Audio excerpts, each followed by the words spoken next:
Muy buenas tardes y bienvenidos. Estamos, Gustavo Yepes y yo, Mauricio Peña, muy agradecidos con su presencia en esta otra tarde en la que parece que Bogotá va a desaparecer del mapa entre la lluvia. Es un espanto. Pero en serio, muchísimas gracias por estar acá. Esta es una entrevista que solemos hacer con los compositores que pasan por esta sala de conciertos. Es una actividad o una actividad que hace parte de Colombia se compone. Esta es la segunda versión de esta franja. La primera la hicimos el año pasado, la hicimos con ocasión de la presentación de tres discos el año pasado. Este año tenemos 2 discos que estaremos presentando al público el 27 de noviembre aquí en un concierto. Y además pues tuvimos la semana pasada el concierto y la entrevista con el compositor Rodolfo Acosta. También estamos teniendo un taller de composición con el compositor Jorge Pinzón. Este sábado tendremos 4 conferencias con Gustavo, con Carolina Noguera, con Fabián Roa y con Gustavo Parra, que nos acompaña hoy aquí. Y mañana tendremos pues el esperado concierto con música de Gustavo Yepes. Gustavo, bienvenido. Muchísimas gracias. Muy contento de estar aquí en esta magnífica sala, por otra parte. Y no es fácil que a uno le inviten a hacer sus obras. Y uno siempre se imagina un concierto un concierto monológico, con solo obras de un compositor. No debe ser fácil, pero la verdad es que con los ensayos y demás que estaba aquí, estoy muy contento porque el aspecto es muy bueno. Muy bien, entonces un abrebocas para que nos acompañen mañana.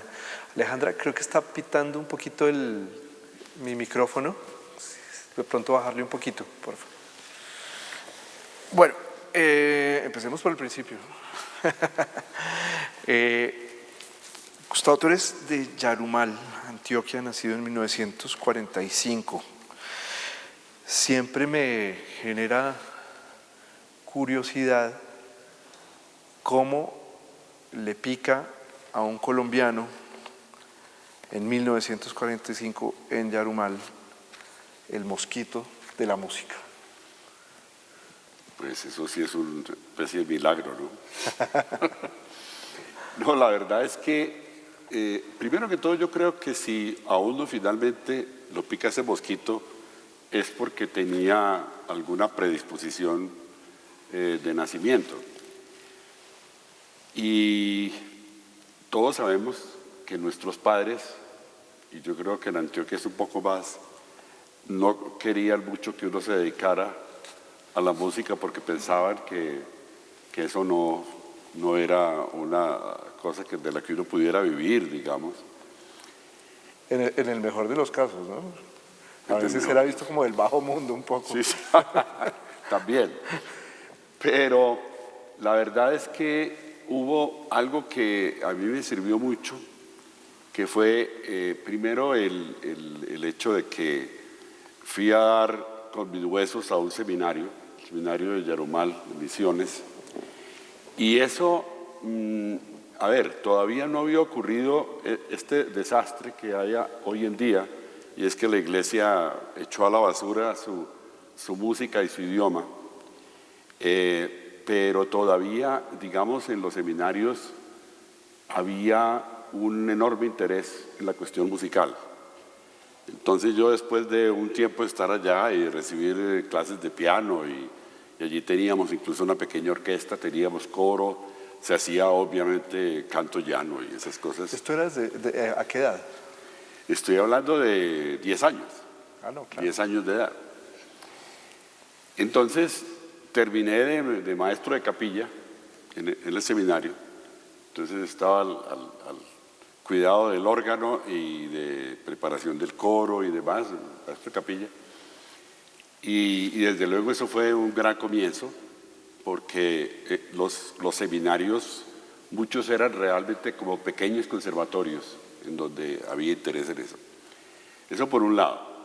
Por otro, bueno, cuando yo terminé cuando resolví salir del seminario porque la vocación no prosperaba mucho, entonces,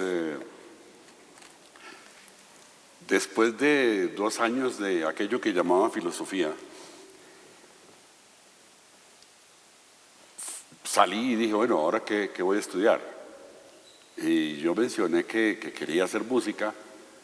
Mi padre pues no estaba contento de esa decisión y yo terminé estudiando ingeniería para estar con las normas un poquito, normas Además, que estaban allá. era una escuela muy importante, ¿no? La Escuela de Ingeniería de Minas en Sí, la en Facultad de Medellín. Minas, en Antioquia ha sido una maravilla de facultad de ingeniería. Realmente tiene una historia fenomenal, inclusive eso viene de la fundación que hizo el sabio Caldas cuando don Juan del Corral lo llevó en la época de la Patria Boba, y él creó esa facultad que empezó por ser de ingeniería militar y después se volvió de ingeniería civil.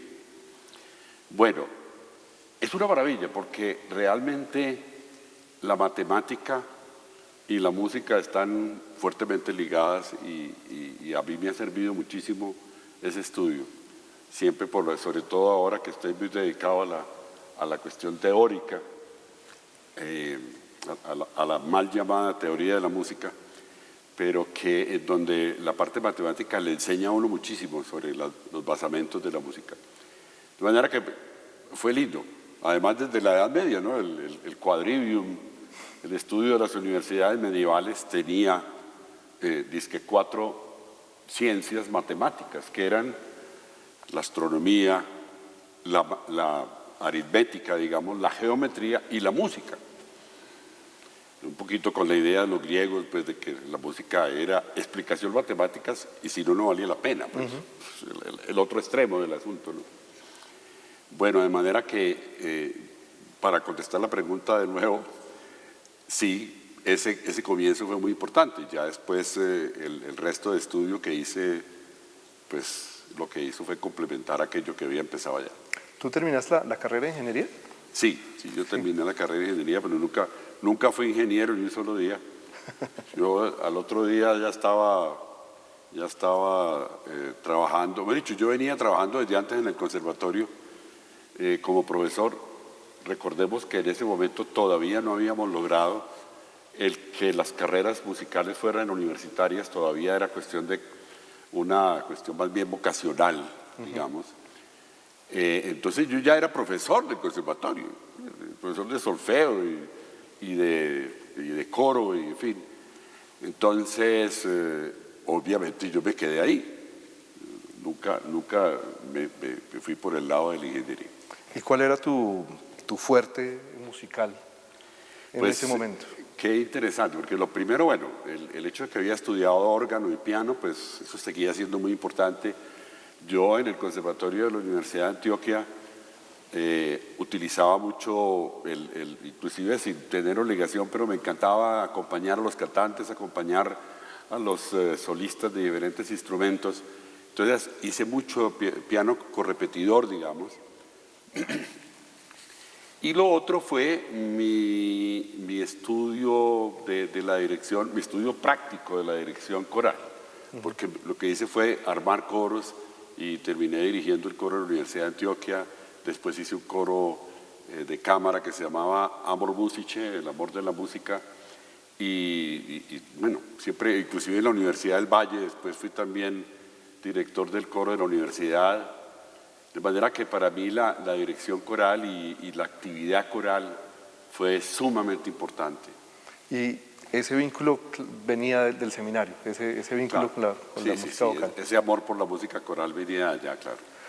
Bueno, ¿cómo era la vida musical en ese momento? Porque estamos hablando de un país de hace casi 60, 70 claro. años. ¿Cómo era la vida musical en ese entonces cuando justamente, como tú lo dices, no había un sentido profesional de la profesión? Sí, la actividad musical era tan buena como esas circunstancias lo permitían. Ya existía, por ejemplo, en Medellín existía la Sinfónica de Antioquia. Yo venía a conciertos aquí a Bogotá también Recuerdo con tanta emoción la vez que viajé aquí a ver a Hindemith, a Stravinsky dirigiendo la Sinfónica de Colombia, a Khachaturian. Son cosas que mucha gente no sabe, ¿no? Sí, y uno dice, ¿cómo fue que me tocaba así? Estaré yo aquí viendo a Hindemith, a Stravinsky dirigiendo. Entonces había una actividad muy meritoria, pero que estaba basada en muchos extranjeros que venían, por ejemplo, la mitad de la Sinfónica de Colombia, tal vez estoy exagerando un poco, pero digamos que la tercera parte de la orquesta eran extranjeros que habían venido después de la guerra, o inclusive durante la guerra, pues huyendo de los problemas allá, que estaban en la Sinfónica y era gente maravillosa. Yo recuerdo ese día Stravinsky haciendo parar a mucha gente de la Orquesta Sinfónica de Colombia y agradeciéndole al maestro Roth cómo había preparado esa orquesta. Y había movimiento coral, por ejemplo, recuerdo con mucho amor los clubes de estudiantes cantores, que eran los estudiantes de diferentes universidades colombianas que nos reuníamos unas veces aquí, otras veces en Cartagena, otras veces en Medellín, en Cali, a hacer festivales de coro en donde había obras que cantábamos 500 personas y estudiantes de ingeniería, de medicina, de cuanta cosa, que cantábamos y hacíamos unos festivales muy agradables. Obviamente, pues no era gente que leyera música, no era gente que tuviera una formación vocal, la cuestión de la técnica vocal estaba muy en pañales, etcétera, pero había coros muy valiosos en las diferentes ciudades grandes de Colombia y se veía mucha actividad y lo que era increíble era, por ejemplo, el estudio de los instrumentos porque dependía de si había ese gran profesor que viniera del Conservatorio de París o que viniera como en el caso de Medellín, por ejemplo, el maestro Matza, que dirigió la Sinfónica de Antioquia, que había sido concertino en la Orquesta de Praga, en donde saben tocar violín. Pues entonces, claro, él hizo una escuela de violín maravillosa. Ahora, la escuela de trompeta no tenía esa calidad, ¿no? La escuela de contrabajo, por ejemplo, era muy deficiente, pero había un gran profesor de flauta, don Gabriel Uribe, por ejemplo, y que era gente que se había formado muy como autodidactas. De manera que la vida musical era tan buena como esa situación lo permitía. Pero cuando logramos que las universidades se metieran en este asunto de crear unos departamentos de música verdaderamente universitarios y profesionalizantes, pues obviamente la calidad comenzó a mejorar notablemente. ¿En qué momento sientes tú que hay un cambio en esa carrera y de buscar perfeccionar? ¿O qué te decía a ti que tenías que buscar algo para cimentar mejor esa carrera pues, que has tenido hasta hoy? Yo creo que ahí hubo como dos etapas. Digamos, la primera etapa es lograr crear unos departamentos de música en ciertas universidades que ya tenían conservatorios. Aquí, por ejemplo, en la Universidad Nacional había un conservatorio y entonces durante mucho tiempo estaban solos y ninguna otra universidad tenía conservatorio y en Medellín pasaba lo mismo y en Cali lo mismo y en Barranquilla, en Bucaramanga. Una sola universidad y claro, esas universidades lograron tener una formación pero se fueron dejando porque eran los únicos, no tenían competencia y en esto como en lo demás la competencia es muy importante. Aquí en Bogotá fue muy importante cuando la Javeriana decidió tener un departamento de música o cuando en la Universidad de los Andes, o, en fin. Y en Medellín pasó lo mismo. La Universidad de Antioquia tenía su conservatorio, pues, su departamento de música como se llamaba ya, pero estaban dormidos en los laureles también. Y de pronto entonces empieza Bellas Artes a volverse universidad y empieza la Universidad Adventista a crear un departamento de música y entra EAFIT a crear un departamento de música. Entonces se crea la competencia y entonces ya no nos podemos dejar ganar del otro. Eso hace muchísima falta. Y hoy en día tenemos unos músicos jóvenes maravillosos en Colombia. Pero volviendo a la pregunta, en tu papel ahí Micho, ¿tú participaste en esa formalización o tú viajaste, saliste? Micho, ¿qué te hizo decir esto toca darle forma? Bueno, a mí me tocó el cambio pues de conservatorio a escuela de música y arte representativa, metimos teatro también ahí, después entraron artes plásticas, se creó la Facultad de Artes. Pero en todo caso, ese primer momento fue muy difícil, empezando porque en el consejo directivo de la universidad, los decanos de las otras facultades, etcétera, no creían que la música debería tener ese. Entonces tuvimos que hacer una lucha muy grande. En ese momento las cosas eran sobre todo por lograr la universitarización de la carrera, pero con tantos problemas, porque la universidad, por ejemplo, yo recuerdo una vez luchando como jefe del departamento de música del consejo directivo, entonces le dije yo al rector de la Universidad de Antioquia, le dije, mire, es que ustedes, yo veo que el decano de medicina pide 14 profesores de una vez y se los dan, y nosotros pedimos en la Facultad de Artes que nos den un profesor de medio tiempo y no logramos, y tenemos que luchar y no nos hacen caso, por más que demostremos. O sea, a ustedes no les importa la Facultad de Artes, ese tipo de peleas me tocó darlas. Y cuando estuve aquí en la Universidad Nacional también pasaron muchas cosas de ese estilo. Ahí está Gustavo, que es testigo de ese asunto. Entonces, ese trabajo me tocó hacerlo, el pasar, digamos, del conservatorio a los departamentos de música. Y luego, más adelante, miren, demostrar muchas cosas. Por ejemplo, empiezan las universidades a decir, hay que investigar. Y ahora además estamos en la exageración de que todo honrado ciudadano debe ser investigador. Y no se sabe por qué. Sí, la docencia, ¿qué? La docencia no tiene importancia. Y todo el mundo tiene que investigar. Yo no creo en eso. Pero de todas maneras, las universidades estaban diciendo, ustedes tienen que investigar. Entonces también lo mismo, como demostrarle a los colegas cómo se investiga, en qué campo se investiga, etc. Creemos la cátedra de composición. Composición, usted está loco, ¿no? ¿Cómo que composición? No, sí, creemos la cátedra de composición. Entonces con Andrés Posada, en EAFIT, hagamos composición. Bueno, entonces, por fin, composición, o dirección de orquesta. Dirección de orquesta, ¿cómo le ocurre? Sí, hay que hacerlo. Empecemos y vamos echando para adelante. Entonces, todos esos pasos hubo que darlos y luchar en todas partes por lograrlo. Además, luchar con el ICFES, etc. Bueno, lo otro es que los profesores también tuvieron sus problemas porque veníamos de unos profesores que eran profesores de conservatorio, muchos con una formación muy deficiente. Entonces ir tratando de que la gente saliera a estudiar, de que lográramos cualificar los profesores, esa lucha también. Y el toderismo, yo soy una víctima de eso, porque a mí me tocó como demostrar eso, es decir, demostrar que la teoría hay que mejorarla, que la dirección hay que mejorarla, que la composición hay que mejorarla, y que los muchachos no vayan a ser toderos como yo, sino que sean especialistas, sin caer pues en el caballo cochero, pues, pero que sean especialistas, que sean un gran violinista o que sea un gran director. De manera que eso es una lucha muy grande y a mí me tocó ser de todo.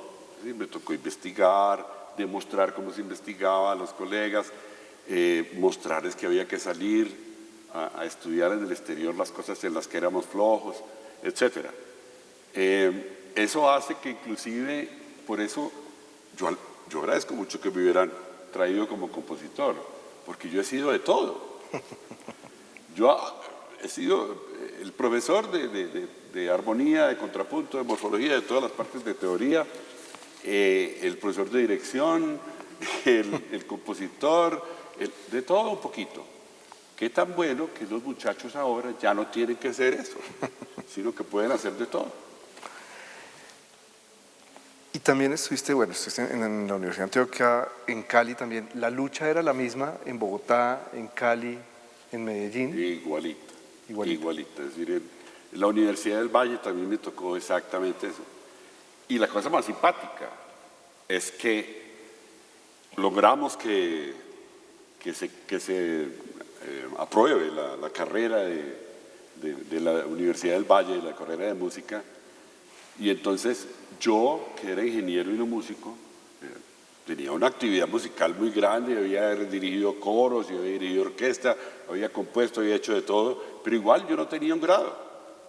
Entonces decirle a la universidad, miren, tómenme exámenes de todo, hasta completar el pensum, y entonces a ver si me dan un título. Entonces empezar a presentar exámenes de todo, hasta de las materias que yo daba. Es una cosa así era. Es la lucha. Y bueno, y entonces después de eso decir, bueno, ahora soy yo que se tiene que salir a estudiar al exterior, entonces ir a hacer una maestría a Estados Unidos. Bueno, con la satisfacción de que uno pasa el examen de admisión, de que llega allá, le hacen un examen de admisión pesado y uno lo logra pasar y hace la carrera y le va bien, hace la maestría. Pero resulta que ya estoy atrás de noticias, porque ya ahora hay que ser doctor y postdoctor para poder entrar a la universidad. Pero antes de dar ese salto a Estados Unidos, hiciste un curso a finales de los 70 en Italia, con Franco Ferrara y con Charles Mackerras. ¿Cómo fue ese encuentro? ¿Cómo fue ese encuentro con una ciudad tan importante en la historia de la música, en particular para la música coral? ¿Qué descubriste ahí? ¿Cómo te sentiste? ¿Cómo fue salir de un lugar en donde no creían en la educación musical y tocaba luchar tanto a llegar a un lugar que casi que es la cuna de mucha de la música occidental? Bueno, el tiempo largo fue en Estados Unidos en la maestría. Los otros cursos que hice en Europa eran todos cursos de verano, cursos de un mes largo, sí, muy intensivos, ¿no? Pero fue muy lindo encontrarse con, claro, grandes figuras como el maestro Franco Ferrara, o Charles Mackerras, por ejemplo, el gran inglés de la Orquesta de Cámara Inglesa y que nos hizo un curso maravilloso sobre ópera mozartiana, ¿sí? O inclusive un curso con Karajan que me tocó también en Salzburgo. Entonces, esas experiencias fueron maravillosas porque uno sí se pudo dar cuenta de que no estaba tan mal formado, pues que podía responder a esas exigencias y pararse a dirigir o lo que fuera con alguna solvencia. Y desde luego aprender cantidades. Y desde luego estar en un ambiente como esos tan sumamente académico. Yo recuerdo con especial afecto al maestro Mackerras, porque realmente es un personaje con una formación académica tremenda. Bueno, el caso de Franco Ferrara es un director que era maravilloso, que dirigía además todo de memoria. Yo no sé cómo se metió todo ese repertorio en la cabeza. Exigía que uno dirigiera de memoria. Yo, la primera vez que salí a dirigir con Franco Ferrara al frente, claro, como buen italiano, yo salí, empecé a dirigir y yo me sentía en la Sinfónica de Antioquia, en donde para lograr un piano tenía que acostarse uno en el piso, para lograr un forte tenía que pegar un brinco y hacer un gesto grandísimo, etc. Y claro, yo me veo ante una orquesta de 60, de 50 y tantos en Antioquia y una orquesta de 110 en el Mozarteum o lo que sea, o en ese caso en Venecia. En ese medio, pues, en donde esa musicalidad y esa sabiduría, pues, musical. Y claro, lo primero es que empiezo la obertura trágica de Brahms, y yo, claro, hice un gesto grandísimo, y entonces la orquesta sonó, en un mezzoforte la orquesta sonó fortisísimo, 3 Fs. Entonces el maestro Ferrara, como buen italiano, me pegó un berrido, espantoso y además un insulto y un tipo furioso. Y entonces uno está acostumbrado en Colombia que toma las cosas personalmente. Y entonces apenas me pegó ese berrido y yo quedé pues petrificado. Y después me dijo otras cosas y en fin, y dirigí. Y después de que yo salí de ese susto tan aterrador, el maestro Ferrara me dice, venga, vamos a tomarnos un café. O sea, ese día aprendí yo algo que a los colombianos nos hace falta aprender, y es que cuando lo están corrigiendo a uno en un festival de esos, hay que aprender que eso no es un problema personal, que lo estén regañando a uno, sino que le están enseñando a la manera italiana. Los italianos, pues, para conversar entre ellos en privado, hacen esto, pues, y hablan durísimo. Pero después te invitan a tomar el café. Entonces uno dice, los colombianos somos muy complicados. Pensamos que si nos están corrigiendo es por un problema que nos odian, ¿no? De verdad que hasta esas cosas hay que aprenderlas, ¿no?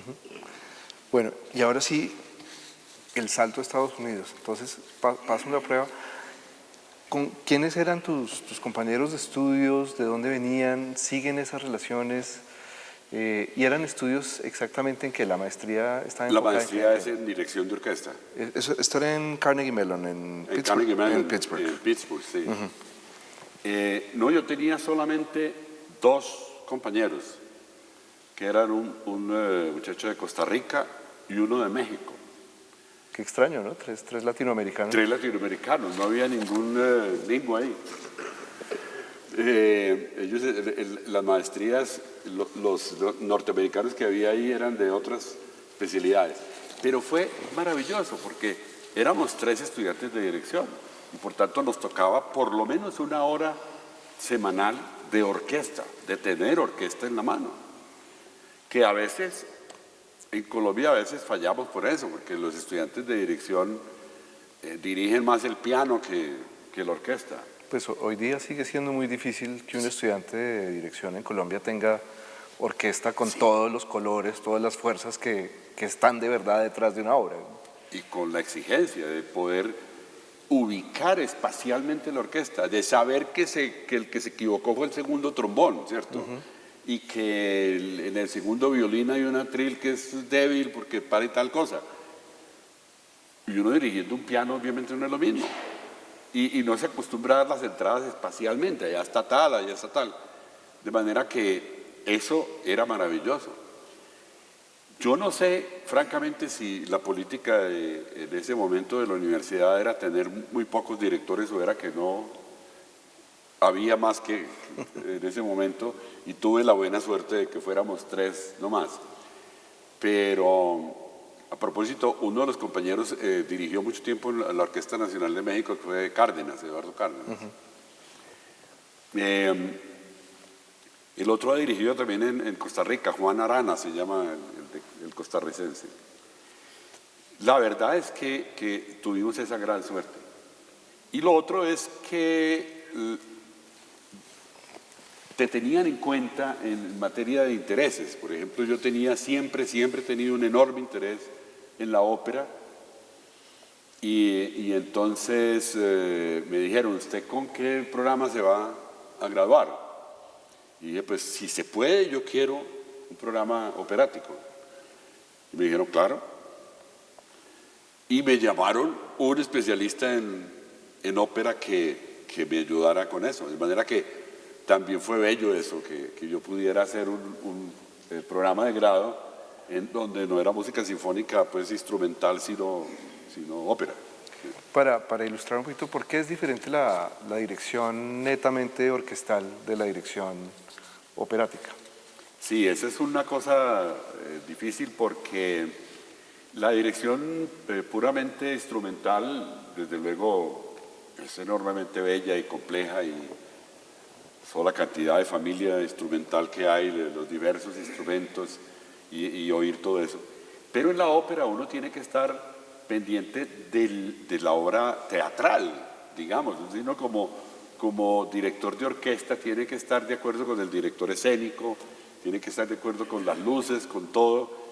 Y fuera de eso, estás dando entradas aquí en la orquesta, en el foso, pero también hay que estar dando entradas a los solistas que uno en ese momento tiene que saber dónde está Rigoletto, pues, porque si yo le doy la entrada a Rigoletto aquí, resulta que en ese momento el director escénico lo había mandado para aquel lado, pues uno hace el ridículo.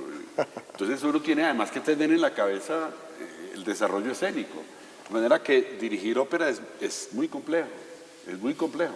Fuera de que, bueno, ya por fortuna los directores actuales de ópera son necios y canzones con los solistas, pero a mí me tocó dirigir ópera, por ejemplo, con solistas del viejo cuño que hacían lo que les daba la gana. Entonces, como él es tan importante y yo soy menos importante que ella, que la señora que está haciendo Lucia de la Mermur, entonces yo tengo que plegarme a los caprichos de ella. Resulta que ella hace una obra en donde hace 3 velocidades distintas, en donde yo tengo que dirigir 3 cuartos, a veces como 1, 2, 3, otras veces como 1 y 2 y 3, y porque ella para ver un gorgorito allá que está muy contenta de allá, y entonces yo no le puedo dar el primer tiempo sino cuando ella quiere, ¿no? Y entonces uno se le pierde el ritmo, de manera que es muy duro, es muy duro. Y todo eso se trabajó. Y todo eso se trabajaba, sí, inclusive. Incluyendo lo escénico. Claro, claro, es decir, uno tenía que atender, por ejemplo, preparando eso, entonces yo tenía que mostrar que en el piano tenía que hacer la parte de orquesta en ensayos de escena, tenía que hacer la parte de orquesta en el piano y entonces todo el tiempo estar pendiente de qué decía el director escénico y qué iban a hacer ahí y tocar y tocar y tocar horas y horas y salir a las 11 de la noche. A mí me tocó aquí en el Colón. ¿Cuántas veces salimos a las 11 de la noche en el Camarín del Carmen? Ese es un mundo aparte, sí. Bueno, y vuelves a Colombia. ¿Y cómo es volver de una universidad donde tienes toda la orquesta a tu servicio, te traen el profesor para trabajar y venir a transmitir un poco ese conocimiento y a encontrarte con la realidad colombiana que no es la misma de Estados Unidos? Bueno, fíjate que tuve la suerte de que después de eso vine a la Universidad Nacional aquí en Bogotá y por fortuna logramos armar una orquesta que trabajó mucho, inclusive Gustavo, que también estudió dirección conmigo, le tocó ya con una orquesta. En esa época, ¿cuántos directores eran? 2, 3, ¿no? Oficiales de la carrera solo yo. Ah, los otros. Que tomaban la materia adicionalmente. Ah, la materia. 2 o 3. Pero fíjate, eran también 3 muchachos que tenían una orquesta y con la ventaja además de que por primera vez también los compositores tenían una orquesta donde podían oír sus obras. De manera que yo tuve la suerte de que me tocó esto aquí en la Universidad Nacional. Yo estuve 10 años aquí en Bogotá y la orquesta funcionó bastante bien. ¿Y tu responsabilidad ahí era ser profesor de dirección? Sí, yo era como el director de la orquesta de la universidad, profesor de dirección, y la orquesta no solamente montaba obras de repertorio para hacer sus conciertos, sino que también, servía de laboratorio para los directores de orquesta y los compositores también. Me vuelvo no sé cuántos años, porque creo que me brinqué un poco a ahondar en eso, acerca de tus primeras composiciones y tus primeras aventuras en ese otro mundo. En ese otro mundo, ¿cómo surge de la necesidad de tener obras corales? ¿Surge de una necesidad creativa? Claro, primero yo empecé por el arreglo coral, es decir, tomar obras ya existentes, a veces inclusive música andina colombiana, etcétera, y arreglarla para coro, con la ventaja de tener el coro. Entonces uno podía oír cómo sonaba, etcétera, tener el laboratorio ahí. Pero claro, además el amor por la literatura y especialmente por la poesía me llevó a que empezara con el gusto de hacer música con los grandes poetas colombianos y empecé a componer. Primero que todo, lo primero que compuse fueron obras corales.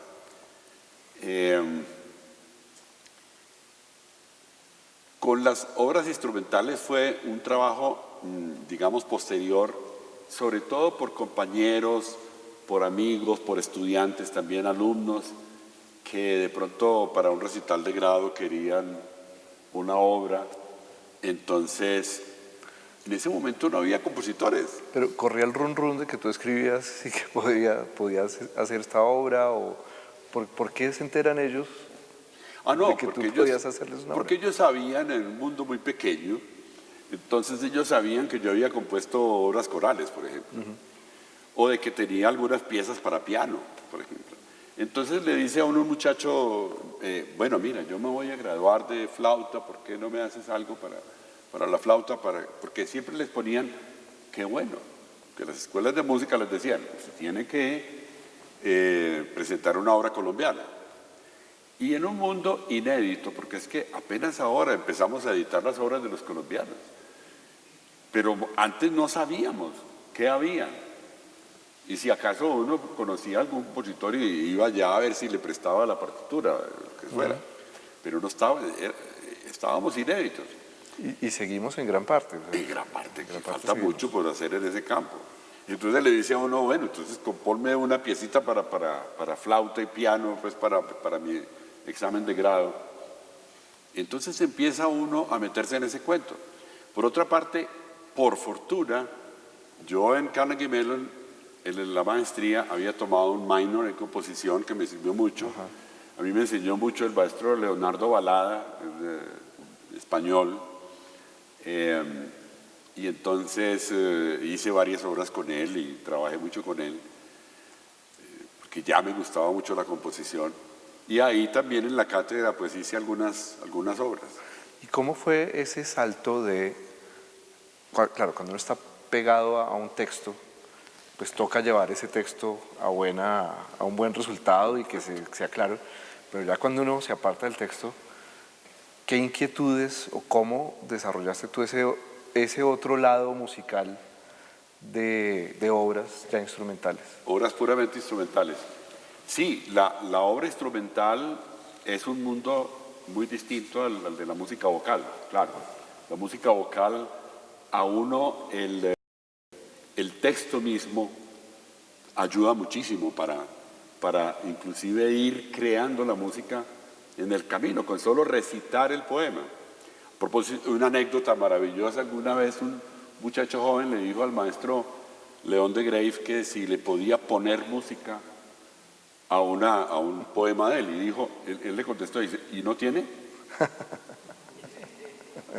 Es bello, porque es que el poema tiene una música, y uno tiene que tratar de no pelear con ella, sino de reforzarla, de vivificarla.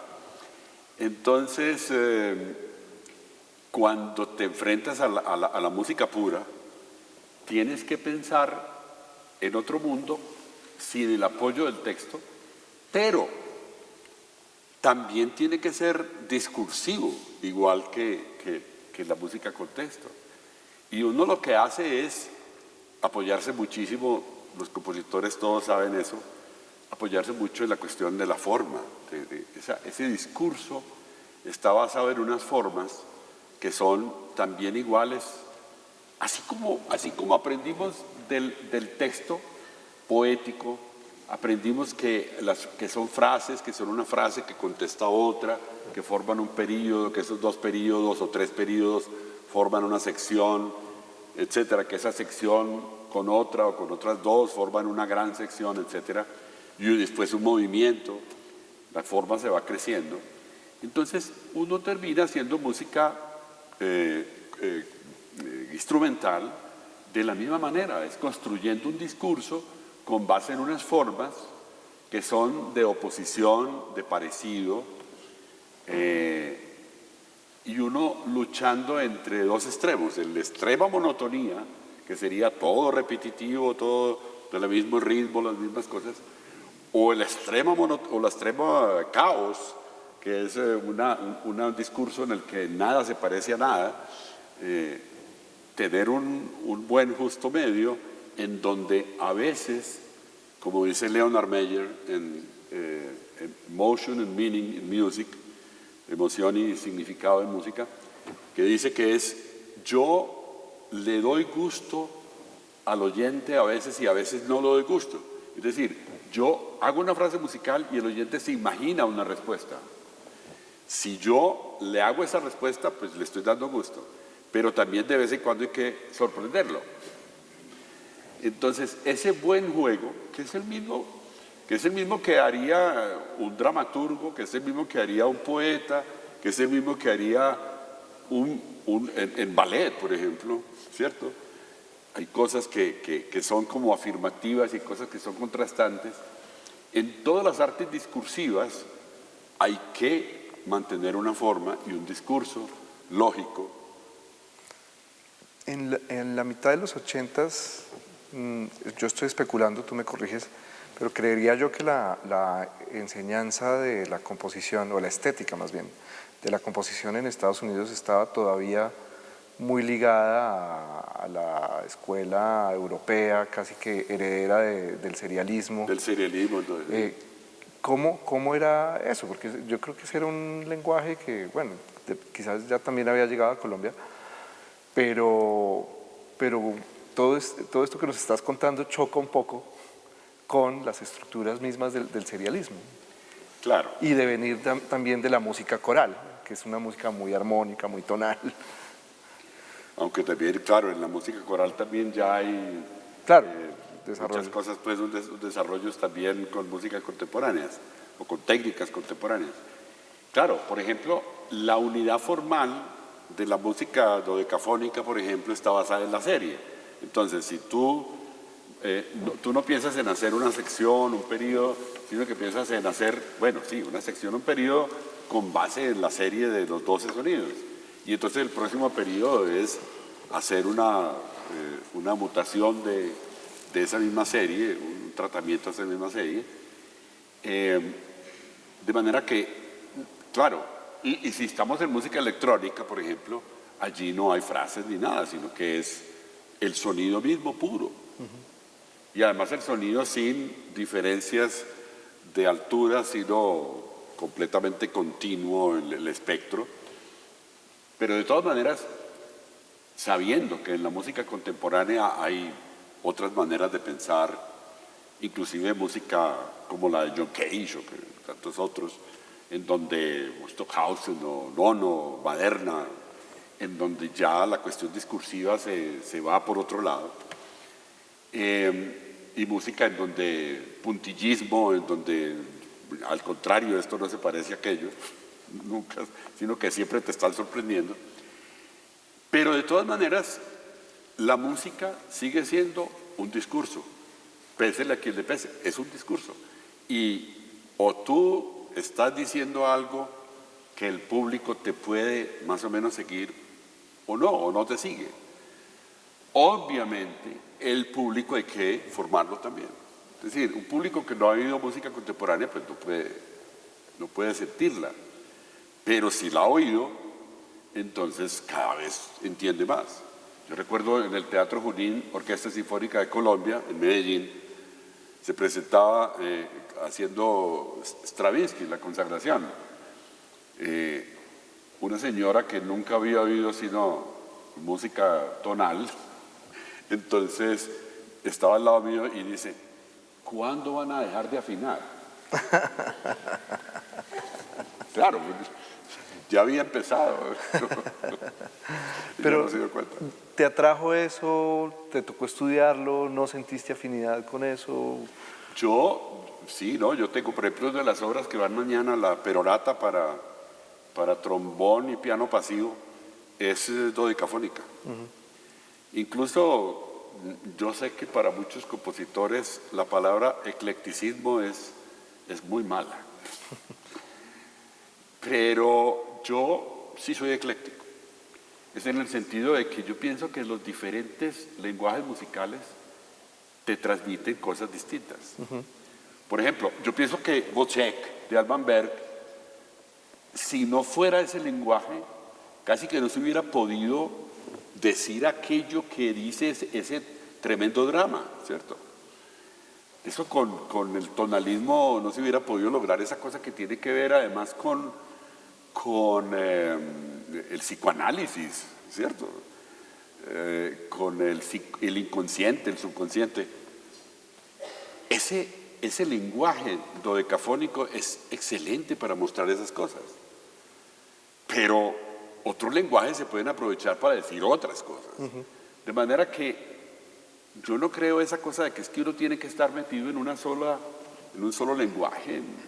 No. Uno debe, como compositor, conocer todos los posibles lenguajes y utilizarlos de acuerdo con las necesidades. Bueno, volvamos entonces al punto de donde nos fuimos para no asustar a todo el mundo con el dodecafonismo y con tanta terminología. Porque hay otra faceta que tú tienes, que este eclecticismo también que ha sido tu vida en la música, que es volver a ayudar a echar a rodar la Ópera de Colombia con Gloria Sea. Sí. ¿Cómo fue esa aventura y esa decisión y ese acto que en ese momento fue realmente titánico? O sea, creo que echar a rodar por primera vez la Ópera de Colombia fue heroico. Esto ya era... los que estábamos por fuera veíamos esto como están locos, pues ojalá les vaya bien. Sí, hubo un ministro de Cultura que acabó con la Ópera de Colombia.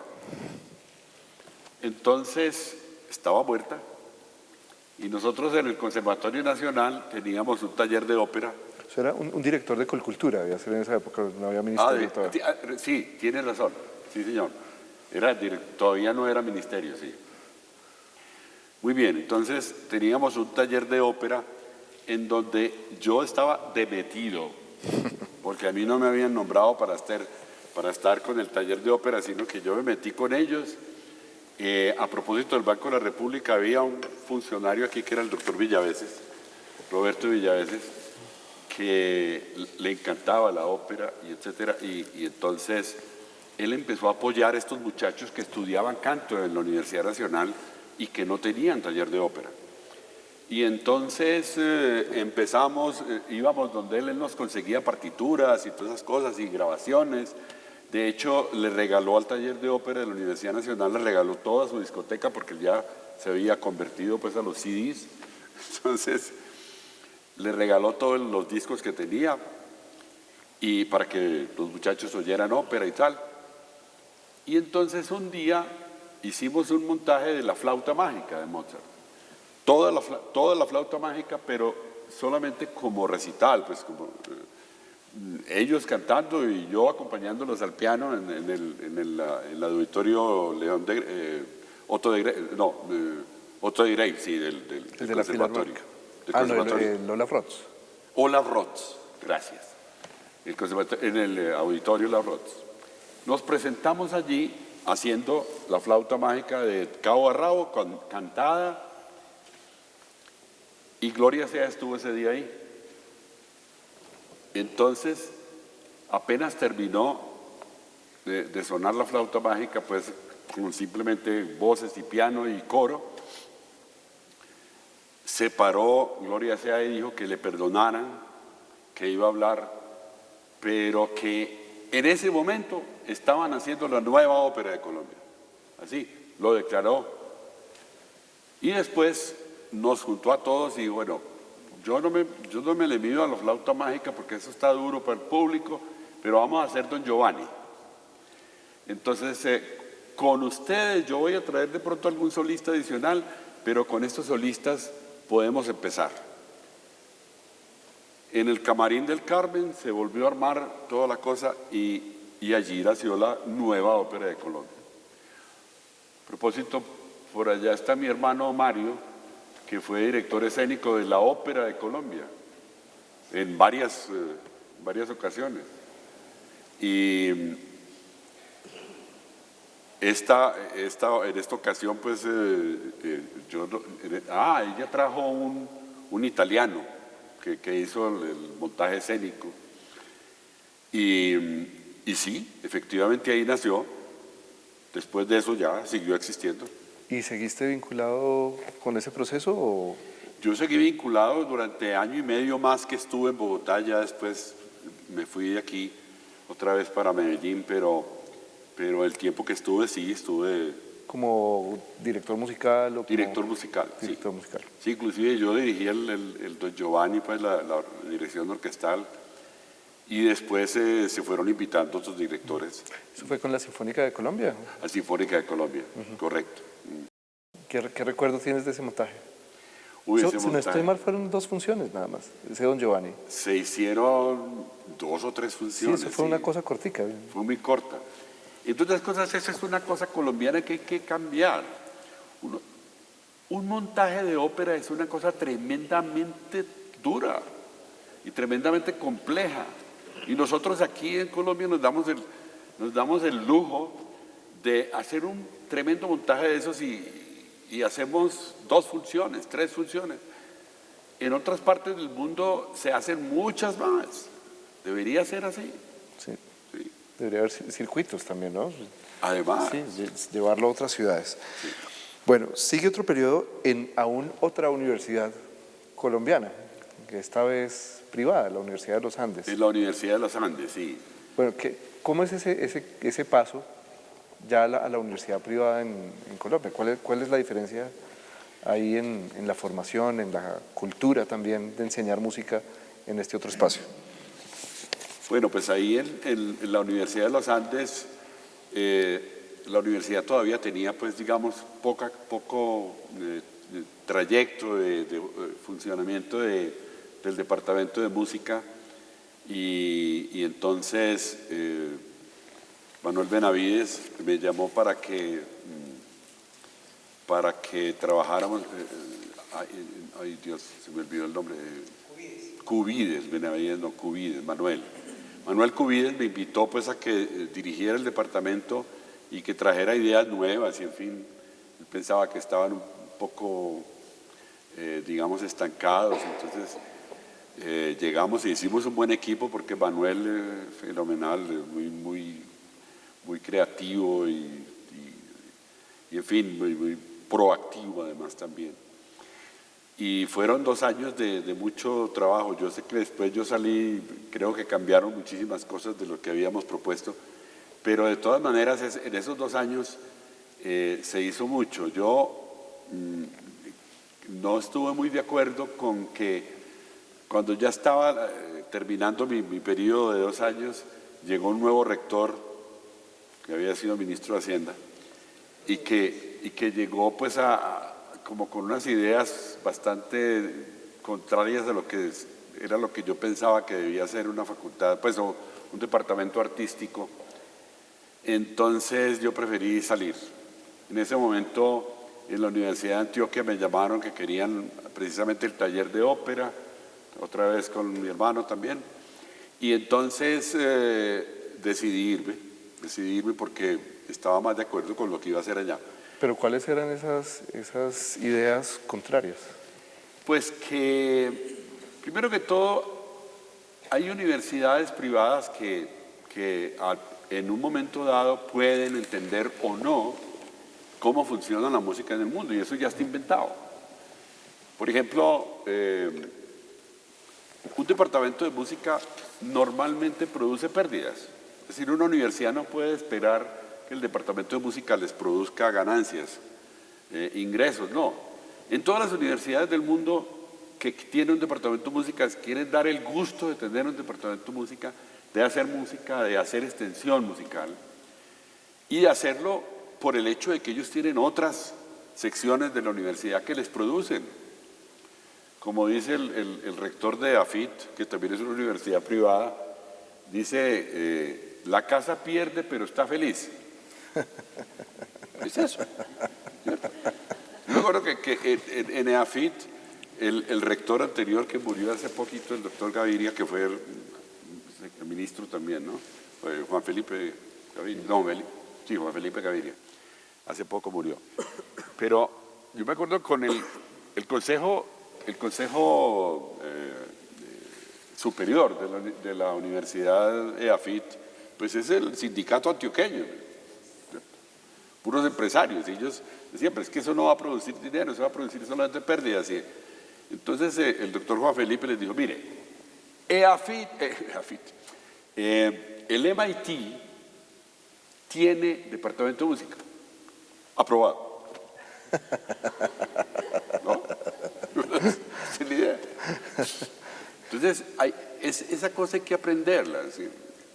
Uno no puede... Pero eso que iba a implicar en los Andes, subir los las Andes matrículas, hacer recortes, no hacer algún proyecto. No, la idea del exministro era, el nuevo rector era que el departamento de música tenía que producir dinero y que eso se podía lograr, que simplemente era cuestión de que se hicieran programas mucho más populares, que tuvieran y acabar con las clases individuales de instrumento y dar clases colectivas, etcétera, y que entonces se podía poner a producir dinero, y yo pues no estaba de acuerdo con eso, porque pues es muy bueno como las universidades hoy en día, o los departamentos de música que están abriéndose a la música popular o al jazz, o que están haciendo cosas de ese estilo, pero una vez que tienes una cimentación muy clara, en donde la parte académica funciona muy bien y digamos la música académica está bien servida, y entonces puedes atender esas cosas con solvencia y con criterio. Y en eso yo no estaba de acuerdo con el rector, entonces dije, no, yo sobro aquí. Bueno, y te fuiste para Medellín y no volviste.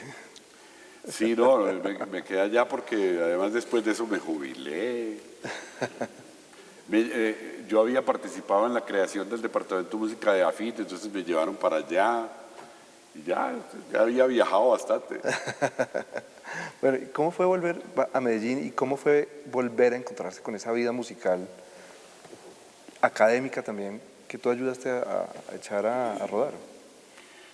No, fue muy, muy bueno porque AFIT comenzó con mucha fuerza, digamos la parte musical, y empezó con unos criterios muy claros de excelencia musical y cosas que, como decía ahora, que antes no existían, como la cátedra de dirección de orquesta, la cátedra de composición, musicología histórica.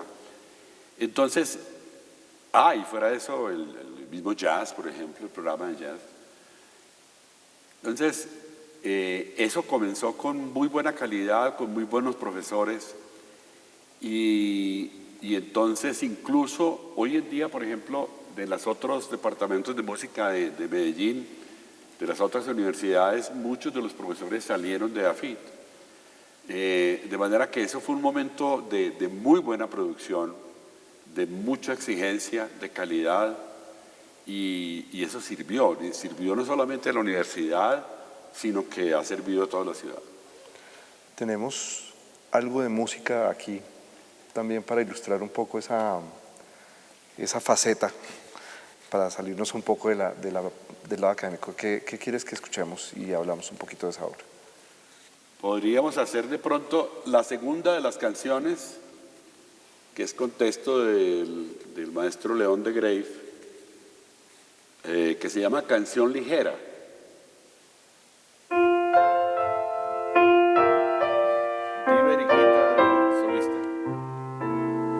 Me quedas tú y me donas la alegría con el dolor, y tu miel deleitable con el acervo aloe.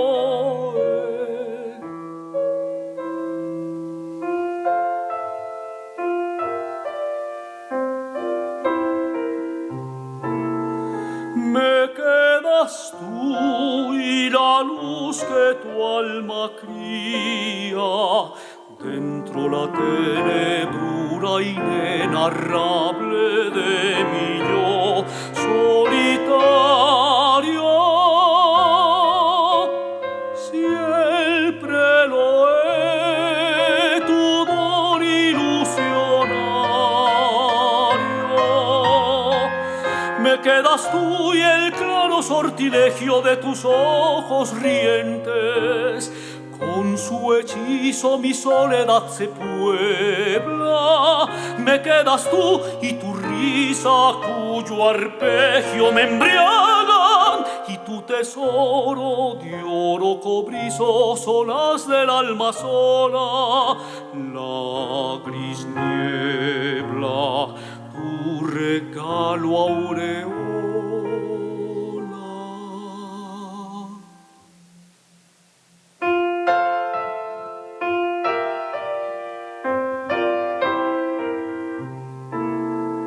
Me quedas tú y el filtro que tu ardida boca frutal sombreaba en mis febriles resecos labios vierte.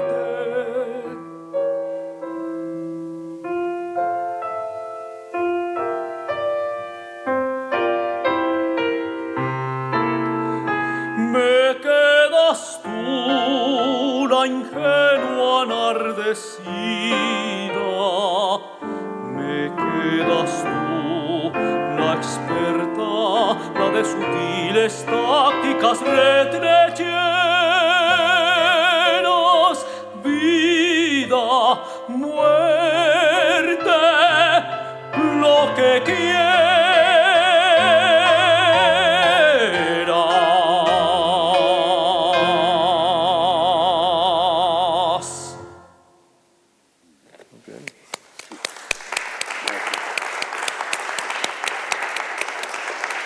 ¿Quién interpreta el piano ahí? Es Ana María Orduz, que es doctorada en piano. Muy bueno. ¿Cómo nace esta canción? Esta canción nace, primero que todo, a mí me fascina León de Grave. Realmente es una obra muy musical y de alguien profundamente afecto, además por familia, a la música.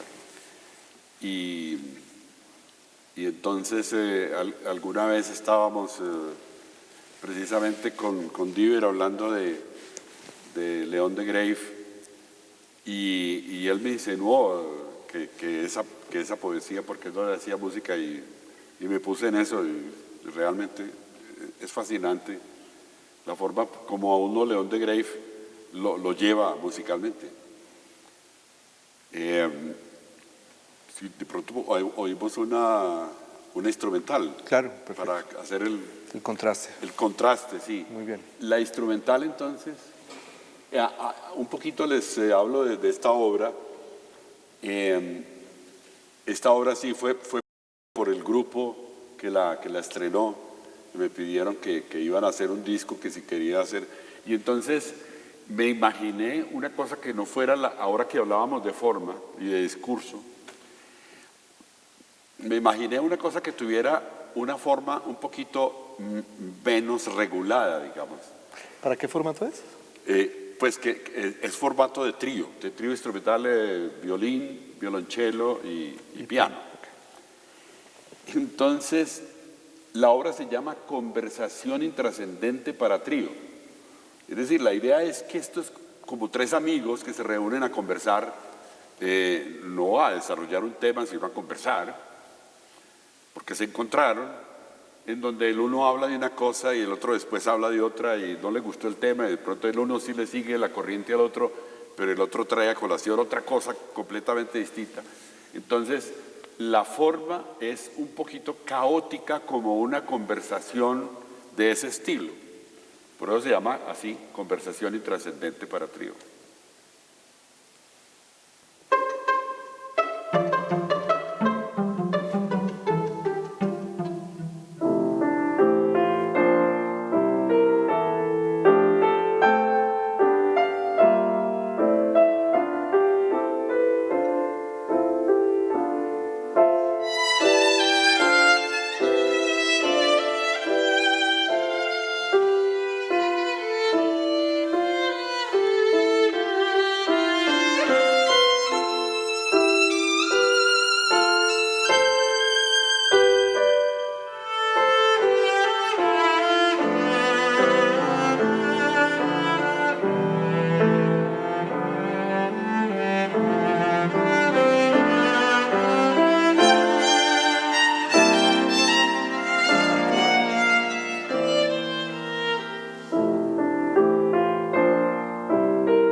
¿Quiénes están interpretando la obra?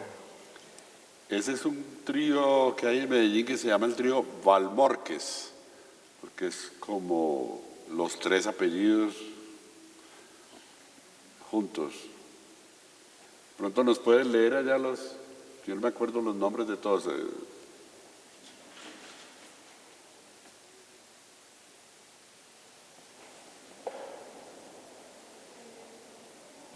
Hola. Juan Rodrigo Velázquez, violín. Juan Pablo Valencia, violonchelo. Juan David Mora, piano.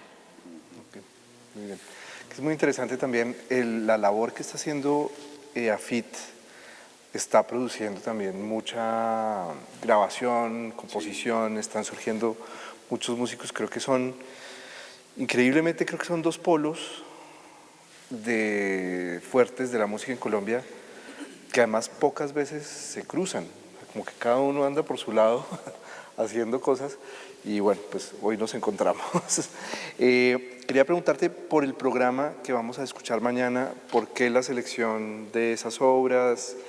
¿Qué vamos a escuchar? ¿Cuál es el viaje en el tiempo, en los formatos? Porque la invitación que hacemos, les comento, pues la intención es hacer un poco una visita guiada a la vida musical de Gustavo, en donde le pedimos que escoja obras que sean de su corazón, pero que reflejen también distintos momentos de su vida y distintos formatos para los que ha escrito. Entonces, cuéntanos un poquito acerca de las obras, los retos, y también, porque pues Gustavo está aquí desde el viernes pasado, ¿cómo ha sido esa experiencia de trabajar con los músicos que hemos invitado para este montaje? Bueno, primero que todo, las obras que van mañana son, en la primera parte del recital, vamos a tener 4 piezas instrumentales. La primera de ellas va a ser a ver si me acuerdo del orden.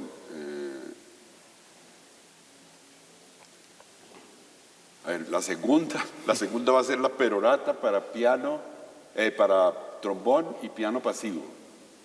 La primera es en la que toca aquí nuestro insigne flautista León Giraldo, que es un dueto para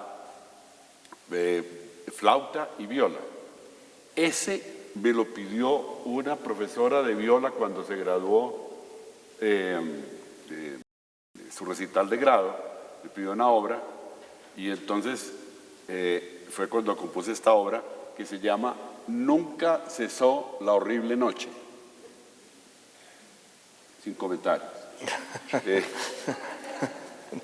Nunca ha cesado. Nunca ha cesado la horrible noche.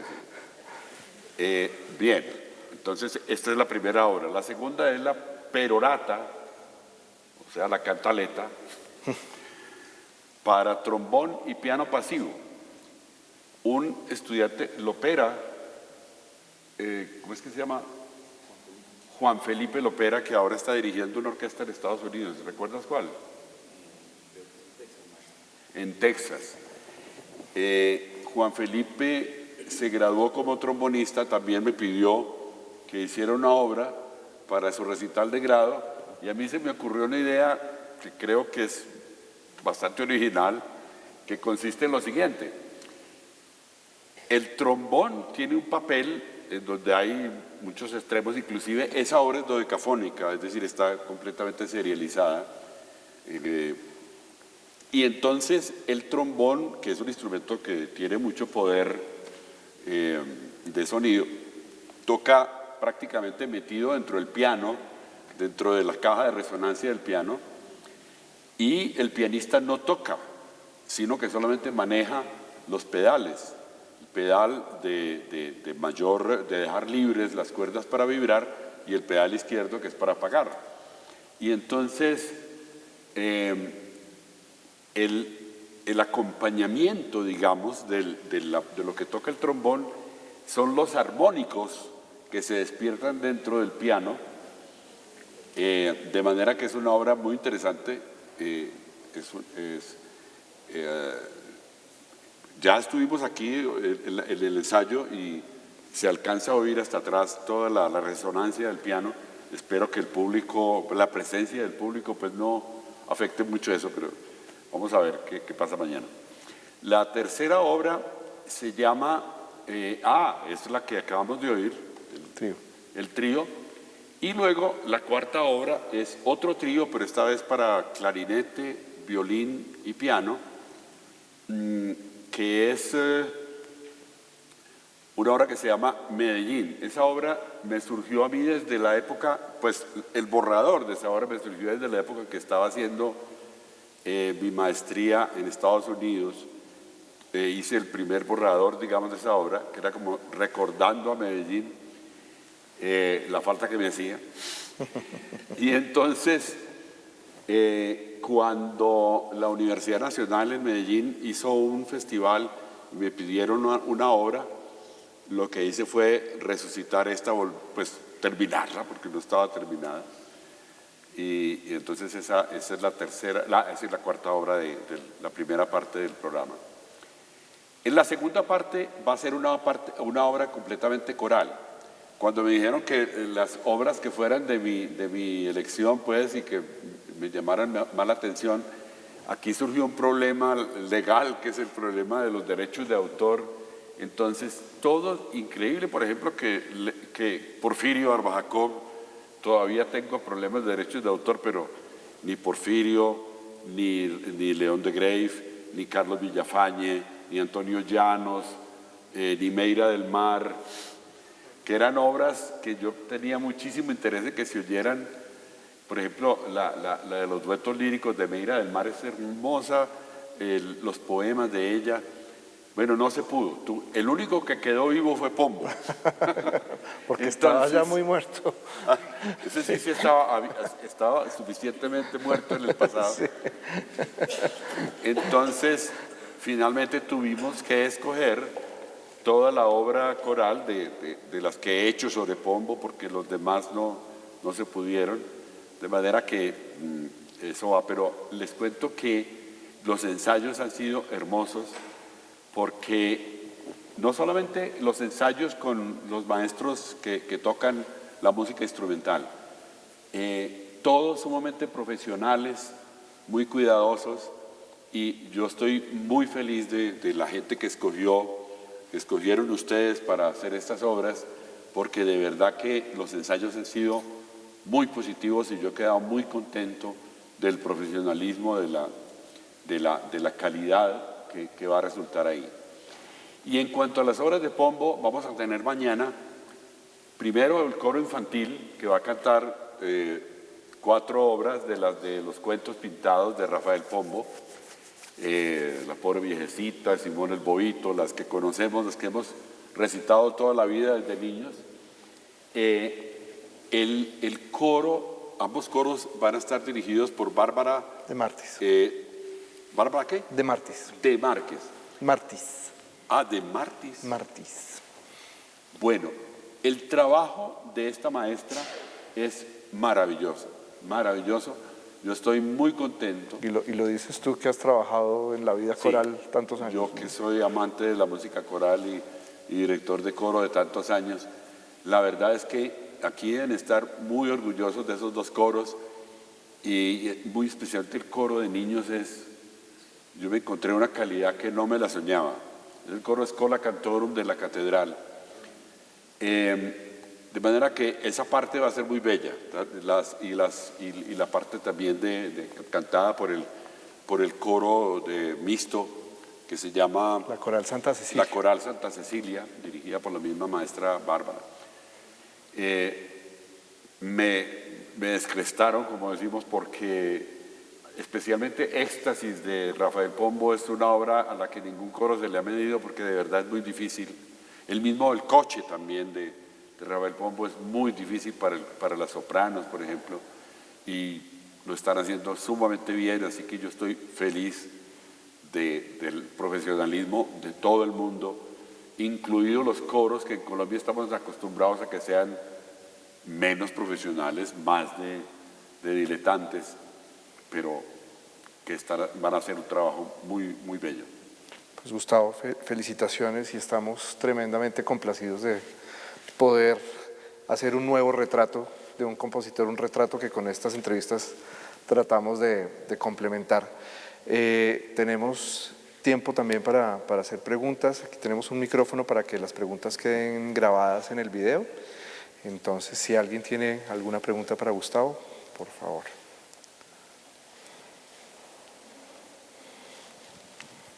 El recorrido musical de todo lo que has hecho en la parte de música andina colombiana, que poco se tocó en la entrevista, ¿cuál crees que ha sido tu influencia y digamos todo lo que le has dejado a la música andina que se hace en Colombia?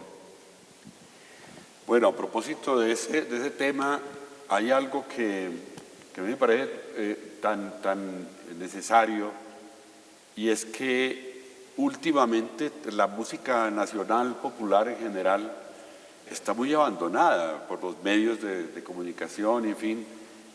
Y cómo se construye un Estado en un país dado como nuestro, tan hermoso país, con una nación que está perdiendo su identidad cultural tan profundamente, que conoce tan poco su identidad cultural, especialmente en materia musical.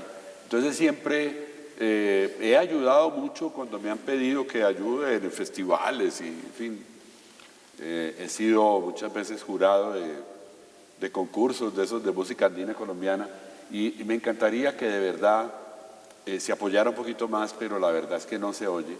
Las pocas emisoras que hacen música andina colombiana las hacen a las 2 de la mañana, en fin, unas horas que nadie oye. Ya los muchachos nuestros ya no saben cantar su música andina colombiana, y cantan una música que cada vez es más neoprimitivista y estupefaciente. Y me preocupa, de verdad, porque eso lo necesitamos.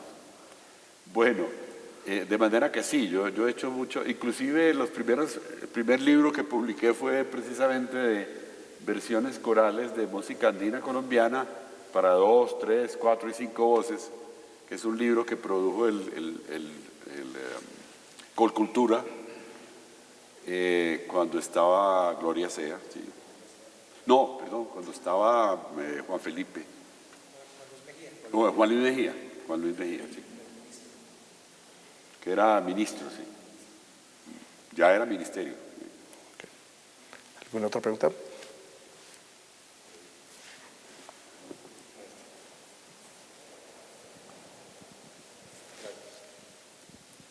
Buenas noches. Maestro, hay también una voz literaria en su acervo creativo, digamos, además de crear música para textos existentes. ¿Tenemos la fortuna de encontrar textos literarios o historias estrictamente donde la palabra sea el objeto estético, suyos? Bueno, obviamente la mayor producción ha sido composiciones, pero también tengo un libro sobre teoría musical que se llama Tratado del lenguaje tonal, que está editado ya. Tengo muchos artículos en revistas nacionales y extranjeras sobre asuntos de investigación musicológica, tanto en el campo de la musicología histórica como en el campo de la grama musicología, digamos. Y últimamente hice un libro por la preocupación con la situación política de este país, un libro que acabo de regalar aquí en la biblioteca, pues, para que lo tengan, que se llama Por un lenguaje político transparente, que es como la idea de que tal vez el medio por el que más se engaña a la nación, los pseudopolíticos, es por medio de un uso muy perverso del idioma, del lenguaje, sobre todo, del lenguaje verbal. Entonces esa es la preocupación de ese libro, pues, pero en todo caso, sí, es simplemente, no me las voy a tirar de politólogo, que no soy, ni mucho menos, sino simplemente un ciudadano al común preocupado por las situaciones y diciendo que a mí me parece que que el primer problema es que en la política hay que utilizar un lenguaje científico, es decir, un lenguaje que sea monosémico, porque si yo estoy haciendo poesía, utilizo un lenguaje polisémico, pero si yo, es decir, que tiene muchos sentidos cualquier palabra, muchas traducciones posibles, pero que si yo voy a hablarle a la nación de política, le debería hablar con una absoluta claridad, de tal manera que la palabra signifique exactamente una cosa. De manera que el libro es sobre eso. ¿Alguien más? Bueno, pues Gustavo, muchísimas gracias. Están todos muy invitados mañana al concierto.